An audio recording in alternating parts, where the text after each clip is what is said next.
Hello friends, कैसे आप लोग? आप लोग सब बढ़िया होंगे ये मुझे पता है, लेकिन मेंटली बढ़िया नहीं होंगे ये भी पता है। बट कोई नहीं, फिजिक्स को मैं काफ़ी आसान बनाने के लिए बार बार परेशान करता रहूँगा और आप लोगों को परेशान होना नहीं है, इसको इजीली वे में समझना है। कल जैसा मैंने ट्रिक बताया था, वो ट्रिक याद है? वो ट्रिक था कि इलेक्ट्रिक डायपोल के वजह से अलग अलग पोजीशन पर इलेक्ट्रिक फील्ड इंटेंसिटी निकालने के लिए मैंने पोजीशन बता रखा था और वो पोजीशन का नाम था, डायपोल के सीधा पर कोई पोजीशन लेंगे जहां पर इलेक्ट्रिक फील्ड इंटेंसिटी निकालना है, वो पोजीशन का नाम था एक्सियल पोजीशन। परपेंडिकुलर पर कहीं पर पॉइंट P माने वो इक्वेटोरियल पोजीशन, और इन दोनों के बीच में कहीं पर P पॉइंट माने वो था हमारा जनरल पॉइंट।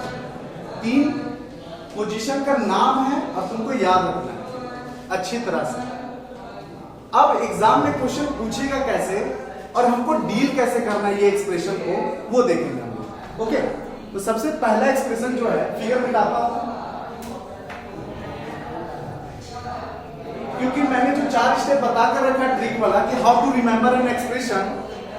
अगर आप वीडियो अभी तक नहीं देखे उसका तो पहले वो वीडियो देख लीजिए, उसके बाद ये एक्सप्रेशन को सॉल्व कीजिएगा। ओके, तो एग्जाम में क्वेश्चन ये मान लीजिए आ गया कि expression for electric field intensity at axial position due to an electric dipole. मैंने जितना अंडरलाइन कर रखा है आप लोगों को भी उतना ही अंडरलाइन करना है। निकालना क्या है? Electric field intensity. कौन सा पोजीशन पर? एक्सियल पोजीशन या फिर इन ऑन पोजीशन। किसके वजह से? इलेक्ट्रिक डायपोल के वजह से। तो मैंने कल बताया था कि जैसे ही मैं बोलूंगा इलेक्ट्रिक डायपोल, आपके दिमाग में तुरंत ये फिगर बनना चाहिए, minus Q charge plus Q charge, दोनों के बीच का डिस्टेंस d। इलेक्ट्रिक डायपोल बोला, इतना फिगर तुरंत। ओके, कौन सा पोजीशन पर छोटी? Axial position. ओके, तो एक्सियल पोजीशन डायपोल के सीधा में कोई P पॉइंट मानते हैं या P डैश कोई पॉइंट मानते हैं, इसी को एक्सियल पोजीशन बोलते हैं। तो ये क्वेश्चन पढ़ने से क्या इतना फिगर बनता है दिमाग में? आराम से बनेगा, क्योंकि मैंने ट्रिक बता रखा है। ओके, और ये जो P डैश पोजीशन है ऑलवेज डायपोल के सेंटर से r दूरी पर होगा। डायपोल के सेंटर से r दूरी पर होगा। क्लियर है? क्लियर है ये चीज? डायपोल के सेंटर से r दूरी पर होगा। अगर ये सेंटर है और ये पूरा डिस्टेंस d है तो आधा डिस्टेंस d/2 होगा। आधा डिस्टेंस कितना होगा? d/2। कोई दिक्कत इसमें? अब इलेक्ट्रिक फील्ड इंटेंसिटी हम लोगों को फाइंड करना है। क्या फाइंड करना है? Electric field intensity. एक चीज और बताना चाहेंगे, ये जो इलेक्ट्रिक फील्ड इंटेंसिटी है, कभी कभी एग्जाम में क्वेश्चन में सिर्फ इलेक्ट्रिक फील्ड भी लिखा होता है, सिर्फ इलेक्ट्रिक फील्ड भी लिखा होता है। मैंने बता रखा पहले ही कि इलेक्ट्रिक फील्ड और electric field intensity same consider किया जाता है। क्या? सेम कंसीडर किया जाता है, तो कंफ्यूज नहीं होना। ओके, कंफ्यूज नहीं होना। तो इलेक्ट्रिक फील्ड इंटेंसिटी निकालना है, तो इलेक्ट्रिक फील्ड इंटेंसिटी कैसा क्वांटिटी है? Vector quantity. अगर वेक्टर क्वांटिटी है तो इलेक्ट्रिक फील्ड इंटेंसिटी का डायरेक्शन होगा। क्या होगा? डायरेक्शन होगा। भैया एक वो चार्ज रहेगा तो अट्रैक्शन रिपल्सन दिखाएंगे, 2 वो चार्ज है तो 2 बार अट्रैक्शन रिपल्सन दिखाना होगा, और 2 को मिलाकर नेट इलेक्ट्रिक फील्ड इंटेंसिटी का भी डायरेक्शन बताना होगा। ओके, तो यहां पर 2 चार्ज है, एक प्लस क्यू चार्ज और एक माइनस क्यू चार्ज, और P डैश पॉइंट हम जहां पर भी मानेंगे आगे जितना एक्सप्रेशन में, यहां पर हमेशा एक छोटा सा चार्ज, टेस्ट चार्ज छिपा हुआ रहेगा। इसको हम लोग लिखेंगे नहीं, लेकिन इलेक्ट्रिक फील्ड इंटेंसिटी का डायरेक्शन निकालने के लिए यहां लिख दे रहे हैं ताकि इलेक्ट्रिक फील्ड इंटेंसिटी का डायरेक्शन निकालने में आसानी हो। ओके, तो यहां पर देखो, अब ये प्लस क्यू और ये प्लस क्यू नॉट के बीच में अट्रैक्शन या repulsion? Repulsion. Similar charges repel each other, तो इलेक्ट्रिक फील्ड इंटेंसिटी का डायरेक्शन इधर होगा, E1 का डायरेक्शन प्लस क्यू के लिए E1 माने हुए हैं, तो दिक्कत? E1 का डायरेक्शन प्लस क्यू से P डैश की तरफ, और माइनस क्यू इस छोटे से चार्ज को अट्रैक्ट करेगा या रिपेल करेगा? अट्रैक्ट करेगा, मतलब यहां इस वाले चार्ज को क्या करेगा? अट्रैक्ट करेगा। तो E2 का डायरेक्शन P डैश से माइनस क्यू की तरफ। दिख रहा है? दोनों के बीच में कितना एंगल बन जाएगा? 180। कितना का एंगल बन जाएगा 180। अभी net electric field intensity direction में बता रहे, लास्ट बताएंगे। अब यहां से ध्यान से एक चीज को समझना कि एक्सप्रेशन को हमको याद कैसे करना है, लिखना कैसे, बिना ज्यादा मेहनत का। तो कल जो लास्ट क्लास में मैंने एक्सप्रेशन बताया था, उससे पहले का lecture, electric field intensity due to a point charge, जो मैंने बोला था पहला एक्सप्रेशन है और उसको रट्टा करके रखना होगा, पहला एक्सप्रेशन। तो उसका रिजल्ट आप बता सकते हैं। फिगर इस टाइप से था, O पॉइंट पर Q चार्ज और R दूरी पर P पॉइंट, यहाँ पर छोटा सा चार्ज। इसका रिजल्ट क्या था? E equal to 1/4 pi epsilon not Q by R square. हम बोल रहे थे बार-बार इसको R मत बोलो, डिस्टेंस बोलो। क्या बोलो? डिस्टेंस। तो डिस्टेंस का स्क्वायर, और कौन सा डिस्टेंस? चार्ज से P तक का डिस्टेंस, चार्ज से P तक का डिस्टेंस। तो यहाँ पर चार्ज है प्लस Q और P हमारा P डैश है। तो यहां से लेकर यहां तक का डिस्टेंस का हमको जरूरत पड़ेगा। तो प्लस Q से लेकर यहां तक का डिस्टेंस, ये वाला डिस्टेंस कितना होगा? कोई बता सकता है? यहां से यहां तक का डिस्टेंस कितना होगा? भैया ये डिस्टेंस पता है हमको, ये डिस्टेंस काट कर हटा दें, ये डिस्टेंस मिल जाएगा। तो यहां से लेकर यहां तक का डिस्टेंस r माइनस d/2 होगा। कोई दिक्कत नहीं। अब ये वाला रिजल्ट याद रखना, E equal to 1/4 pi epsilon Q बटा डिस्टेंस का स्क्वायर। इसी का यूज करके हम लोग सारा एक्सप्रेशन डील करने वाले हैं लगातार 3। ओके, अब दूसरा चार्ज हमारा माइनस Q है। माइनस Q से P डैश तक का भी डिस्टेंस जरूरत पड़ेगा। तो माइनस Q से लेकर P डैश तक का डिस्टेंस अगर निकालेंगे तो ये डिस्टेंस में ये डिस्टेंस ऐड कर देंगे तो पूरा डिस्टेंस निकल जाएगा। तो कितना ये डिस्टेंस r और इधर प्लस d/2, ये डिस्टेंस मिल गया। ओके, अब ध्यान से समझना, पहला स्टेप था हमारा फिगर, दूसरा स्टेप था कंसीडर लाइन, तीसरा स्टेप था हमारा नेट पॉइंट और चौथा स्टेप था हमारा न्यूमेरिकल टर्म। ओके, तो स्टेप वाइज पहला स्टेप अगर समझ गए तो बाकी का स्टेप इस फिगर की मदद से हम लोग लिख सकते हैं आसानी से। ओके, तो यहां पर देखो, सबसे पहले हम यहां पर क्या लिए, एक इलेक्ट्रिक डायपोल माने हुए थे माइनस Q प्लस Q, इसका डायपोल मोमेंट कितना है? P है। और इस डायपोल में दो चार्ज रखे माइनस Q प्लस Q, दो चार्ज दो पॉइंट पर। ओके, D तुम्हारा क्या है? दोनों चार्ज का बीच का डिस्टेंस है। P हमारा इलेक्ट्रिक डायपोल मोमेंट का फार्मूला जिसका होता है QD formula. Okay, P dash point क्या हमारा है? A point at a distance r from the center of the dipole। Dipole से डायपोल के सेंटर से r दूरी पर P डैश एक पॉइंट मानेगा। कंसीडर लेट पॉइंट हो गया हमारा, 3 स्टेप कंप्लीट। चौथा स्टेप क्या हमारा? ये कौन सा स्टेप? Numerical term.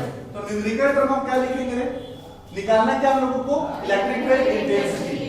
भैया ए को चार्ज आता तो दैट इवन लिख के रिजल्ट मान देते, लेकिन इलेक्ट्रिक फील्ड इंटेंसिटी हम लोग निकालेंगे दोनों चार्ज की वजह से, दोनों चार्ज की वजह से। अब गौर से देखो छोटी, यहां से लेकर यहां तक का फिगर देखो, सिर्फ यहां से लेकर यहां तक का।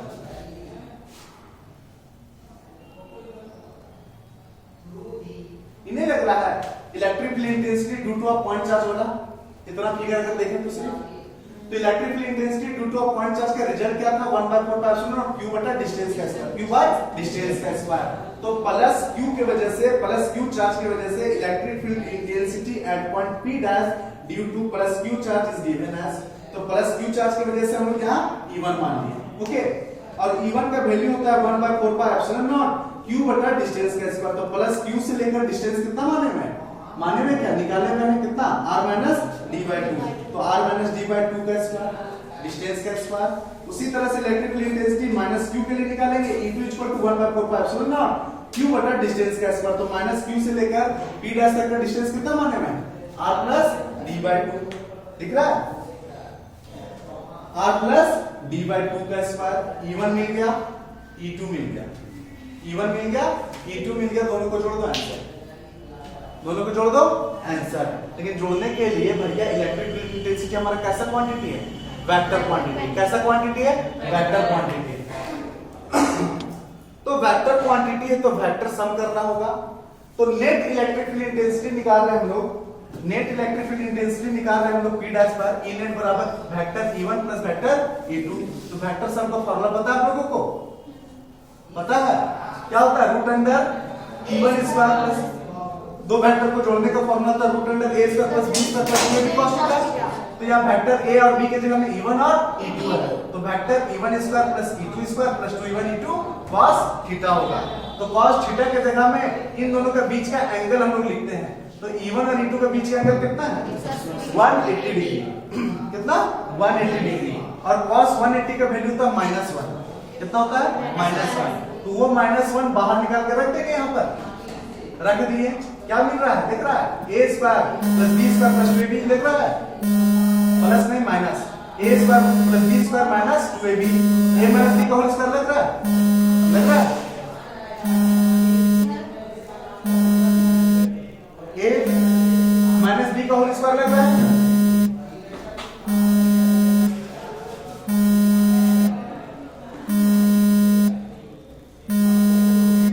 क्या चीज का स्क्वायर लग रहा है a माइनस b का होल स्क्वायर। तो स्क्वायर से रूट कट जाएगा, स्क्वायर से रूट कट जाएगा, तो स्क्वायर से रूट कटेगा क्या बचेगा e1 minus e2, e1 minus e2।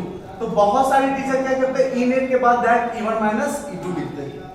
तो भैया कौन सा स्टेप से आता है वो स्टेप तुमको लिखना होगा, जैसे हम लिखे हुए ना स्टेप उसी तरह से स्टेप तुमको फॉलो करके लिखना होगा। ओके, तो e नेट बराबर क्या मिलेगा e1 माइनस e2।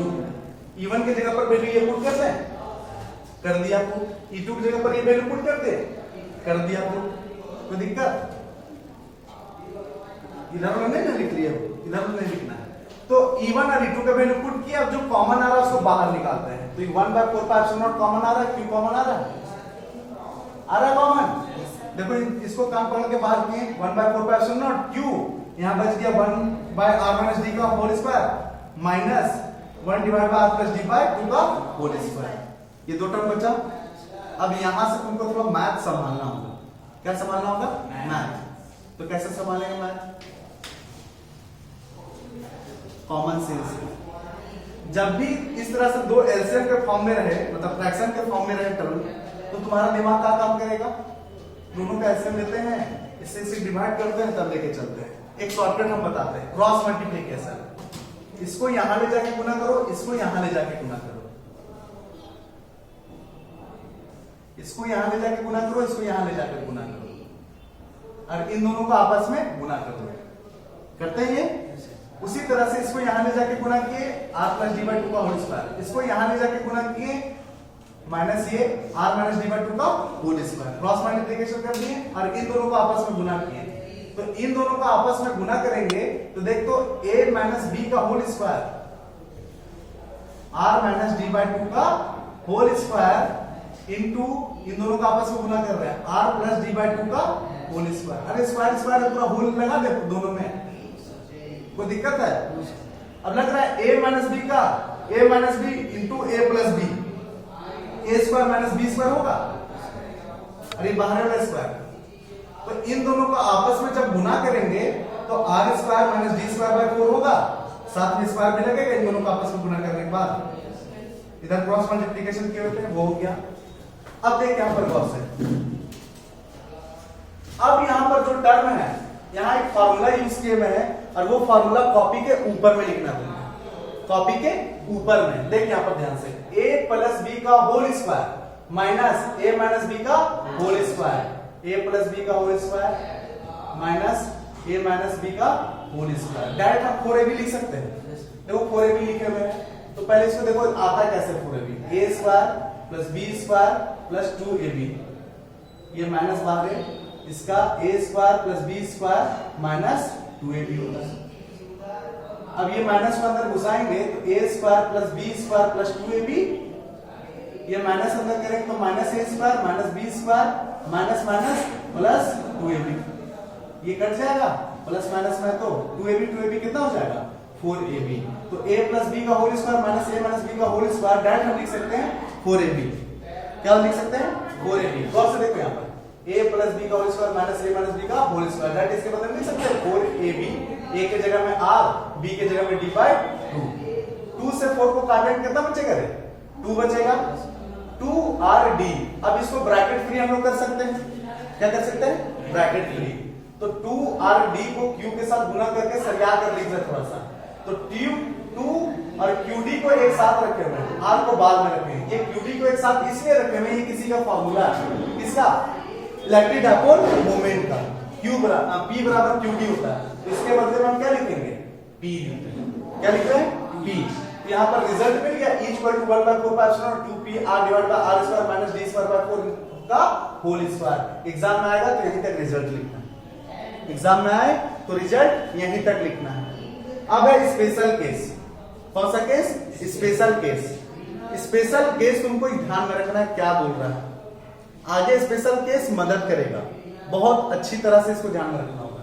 अगर ये जो R है, ये जो R का वैल्यू है बहुत बड़ा कर दे और ये D का वैल्यू बहुत छोटा कर दे, ये D यहाँ माइनस क्यू यहाँ प्लस क्यू, और इसका सेंटर से लेकर P डैश तक का दूरी ये मान लिया, तो ये R हो गया इसका सेंटर से दूरी और ये D हो गया। ये काफी छोटा हो गया ये डिस्टेंस और ये बहुत बड़ा हो गया। अगर R बहुत बहुत बड़ा हो जाए D से, तो इसका जो वैल्यू है R square minus D square by 4 का होल स्क्वायर जो है ये लगभग बराबर होगा R स्क्वायर के, लगभग बराबर होगा R स्क्वायर के।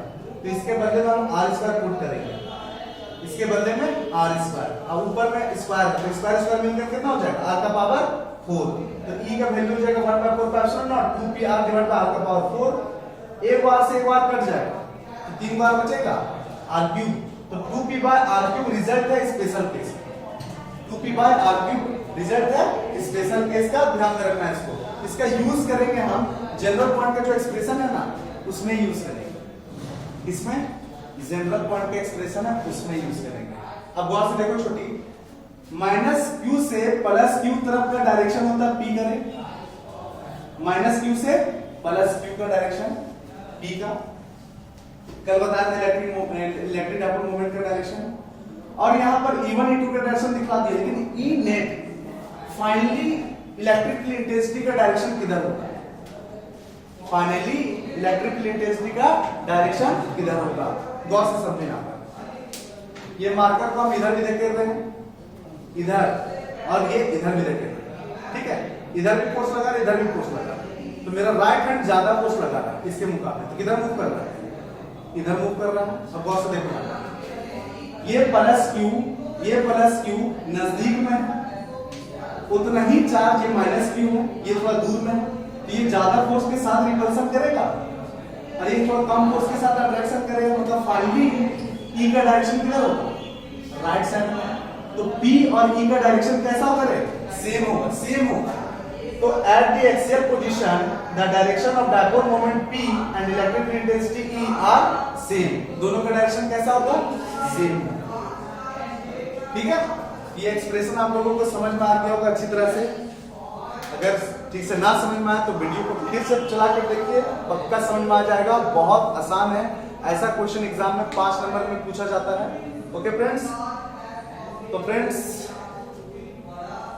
केवल वीडियो को देखना नहीं, अपने दोस्तों को शेयर भी करना है, चैनल को सब्सक्राइब भी करना है और लाइक भी करना है। ओके फ्रेंड्स, और कमेंट करना ना भूले वीडियो आप लोगों को कैसा लगा, ये एक्सप्रेशन का तरीका आपको कैसा लगा। ओके फ्रेंड्स, मिलते हैं नेक्स्ट वीडियो में।